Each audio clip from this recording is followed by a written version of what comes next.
Hello, मेरा नाम सौरभ है, ये ललन टॉप है, ये सीरीज है ऑस्कर वाली फिल्में और आज की फिल्म है जोकर। जोकर को 2020 के ऑस्कर में सबसे ज्यादा 11 नॉमिनेशन मिले थे और फाइनली इसने 2 अवार्ड जीते। पहला बेस्ट एक्टर का अवार्ड जो वॉकिन फीनिक्स को मिला और दूसरा बेस्ट म्यूजिक ओरिजिनल स्कोर का अवार्ड। क्या है ऐसा खास जोकर में, वॉकिन फीनिक्स में?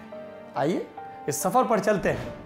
मैं उम्मीद करता हूं कि मेरी मौत मेरी जिंदगी से ज्यादा पैसे कमाए।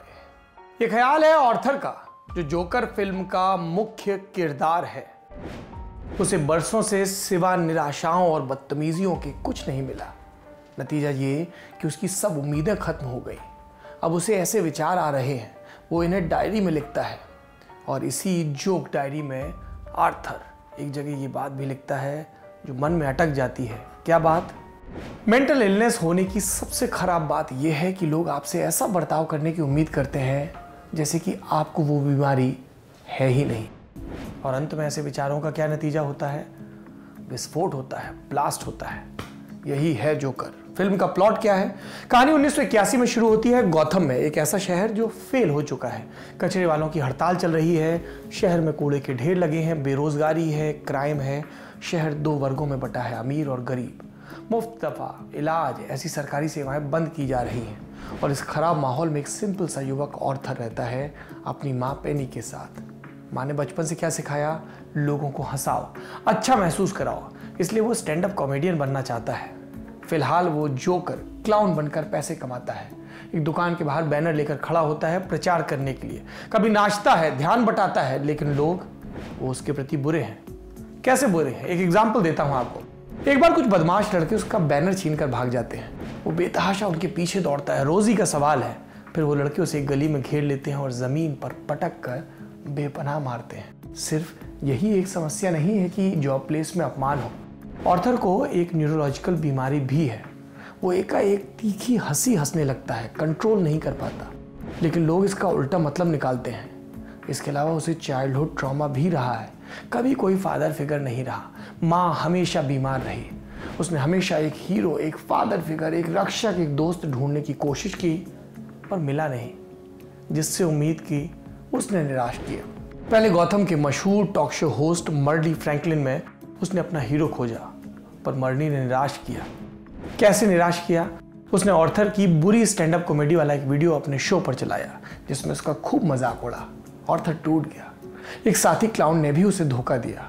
माँ ने उससे सच छिपाए। शहर के सबसे धनी उद्योगपति टॉमस वेन ने बुरा व्यवहार किया और ऐसे हर वाक्य के साथ अच्छाई से उसका यकीन खत्म हो गया। फिर कुछ घटनाएं होती हैं जिनके बाद वो बुरे रास्ते पर निकलता है। रास्ता जोकर बनने का और हिंसा का। कौन है ये जोकर? कहां से आया? जोकर का किरदार पहली दफा 1940 में दिखा था डीसी की कॉमिक बुक बैटमैन के पहले अंक में। बच्चों की कॉमिक्स थी जिसमें इस विदूषक को सुपर विलेन बनाकर पेश किया गया। ये बुरा होता है, बहुत बुरा, एक पागल अपराधी की तरह जो भले लोगों को मारता है और बैटमैन नाम का हीरो उससे लड़ने आता है। और फिर ये पॉपुलर कल्चर का मशहूर कैरेक्टर बन गया। टीवी हो, फिल्में हो, वीडियो गेम्स हो, इसमें दर्जनों बार दर्जनों तरीके से इसको दिखाया गया। 3-4 फिल्में तो बहुत यादगार रहीं। जैसे पहली फिल्म है टिम बर्टन की बैटमैन। उसमें मशहूर एक्टर जैक निकोलसन जोकर बने थे। ये कैरेक्टर विकृत था, आपराधिक बुद्धि का था। और 2008 की द डार्क नाइट को कौन भूल सकता है? हीथ लेजर, मरहूम हीथ लेजर। क्रिस्टोफर नोलन की फिल्म में उन्होंने ये रोल किया। हीथ का काम अब तक का सबसे बेस्ट काम माना जाता है जोकर के पोर्ट्रेयल के मामले में। उसकी एक वजह भी है। फिल्म की रिलीज से कुछ महीने पहले उनकी मौत हो गई, दवाओं की ओवरडोज के चलते। उन्हें मरणोपरांत बेस्ट सपोर्टिंग एक्टर का ऑस्कर भी दिया गया। 2016 में फिल्म आई थी सुसाइड स्क्वाड। इसमें जेरेड लेटो का जोकर का छोटा सा कैरेक्टर था जिसे विभत्स बनाया गया। और फिर 2019 में खत्म हुई 100 एपिसोड की सीरीज गौथम, इसमें भी जोकर का कैरेक्टर था। हालांकि ये कहानी गौथम और उसके दूसरे पात्रों और बेहद अजीब क्रिमिनल्स और फैंटेसी से भरी हुई है और इसी वजह से एक अलग लेवल पे आकर्षक भी है। आप पूछेंगे, इतने सारे जोकर बता दिए, ये जोकर इतना अलग कैसे है? ट्रीटमेंट की बात करेंगे। पिछले सब कैरेक्टर्स के मुकाबले वाकिन का जोकर सबसे अलग है। पिछले जोकर सिर्फ बुरे थे, सिर्फ एंटरटेनमेंट पैदा करने के लिए, खौफ के लिए उन्हें रखा गया था। लेकिन 2019 में आई इस फिल्म में उसकी जर्नी बताई गई। कि कैसे आर्थर नाम का सीधा सा युवक जोकर बन जाता है, किस मेंटल ट्रॉमा से वो गुजरा है, क्यों उसके अंदर कोई संवेदना नहीं मिलती। आर्थर कई बार अपने मन की हालत बताता है। एक जगह वो कहता है, हर कोई एक दूसरे पर चीखता चिल्लाता रहता है, कोई भी अब सभ्य नहीं रहा, कोई भी ये नहीं सोचता कि सामने वाला इंसान होना क्या चाहता है। आर्थर जानता है कि उसकी मेंटल कंडीशन बिगड़ रही है।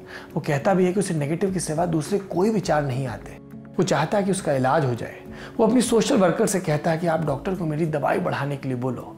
सोशल वर्कर क्या कहती है, तुम पहले ही 7 अलग अलग दवाएं ले रहे हो, इनका कुछ तो असर हो रहा होगा। और इस पर आर्थर का जवाब, मैं बस इतना बुरा नहीं महसूस करना चाहता।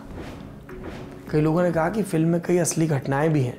मसलन फिल्म में एक सीन आता है जब एक खाली सबवे ट्रेन में कुछ युवक हुड़दंग कर रहे होते हैं।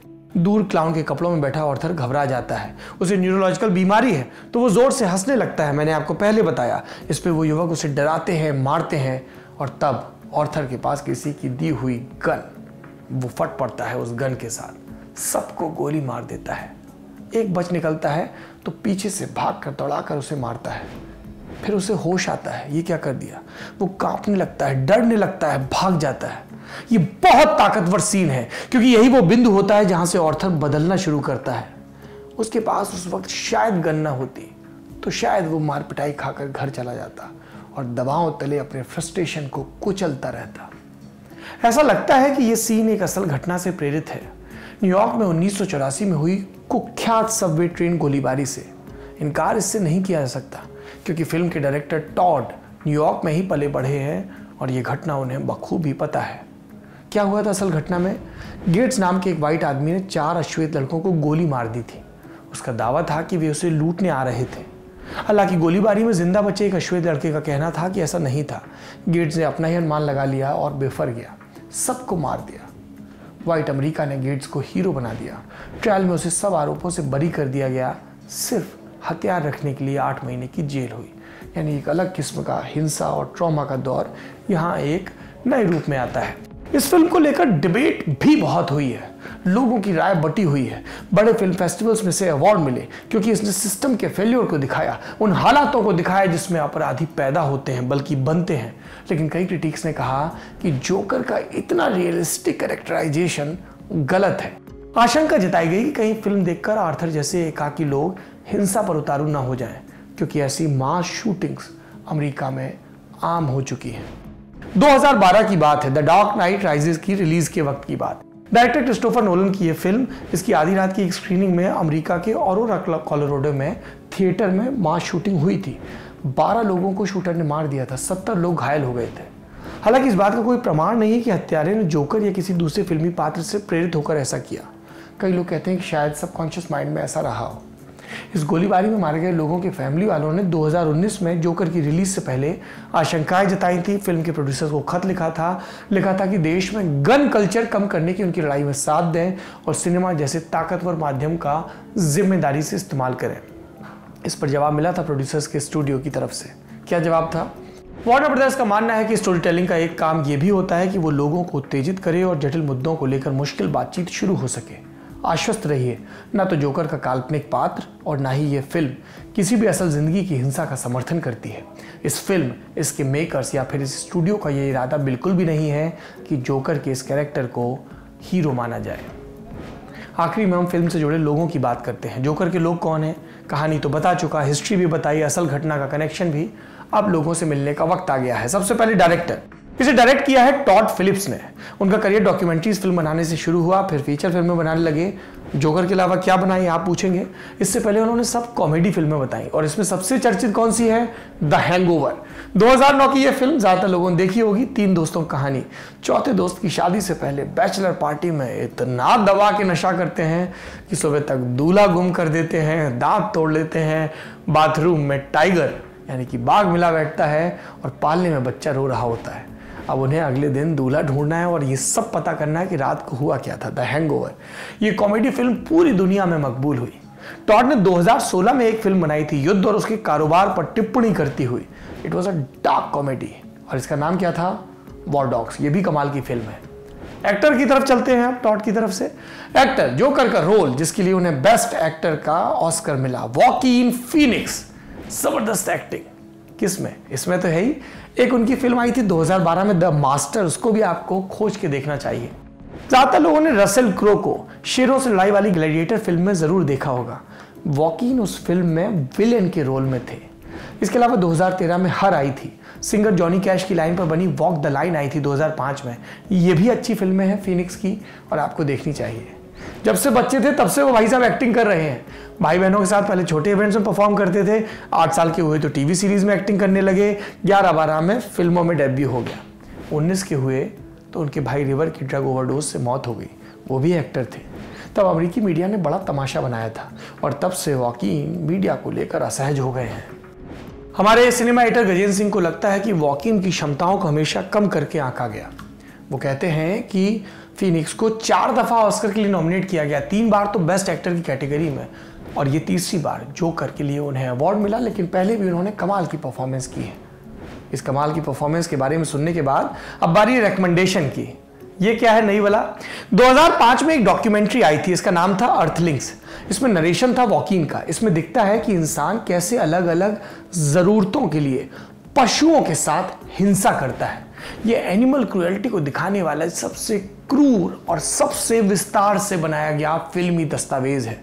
इतना कि ये फिल्म शायद आप में से कई लोग पूरी देख भी ना पाए। लेकिन जब तक आप क्रूरताओं को देखेंगे नहीं, उनका डॉक्यूमेंटेशन, तब तक आप करुणा से नहीं भर सकते, ऐसा कई लोगों का मानना है।